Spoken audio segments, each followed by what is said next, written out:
Kecelakaan minibus yang menabrak pohon ini terjadi di Jalan APP Tarani, Makassar.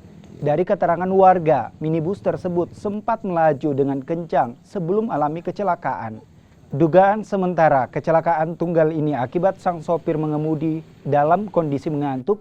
Kasus ini pun sudah ditangani langsung pihak kepolisian unit Laka Lantas Polrestabes Makassar. Sementara sang sopir masih menjalani pemeriksaan kepolisian untuk dimintai keterangan lebih lanjut. Ini mobil memang dari sana sudah ugal-ugalan.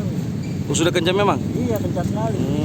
Karena pas lewat di Matarong Baik, gue bilang antara menabrak ini pasti dia karena sudah kencang sekali. Jadi dari mana? Arah mana? Dari sana, Pak. Dari sana ke sini. Terus sampai di sini kita lihat dia sudah tabrakan?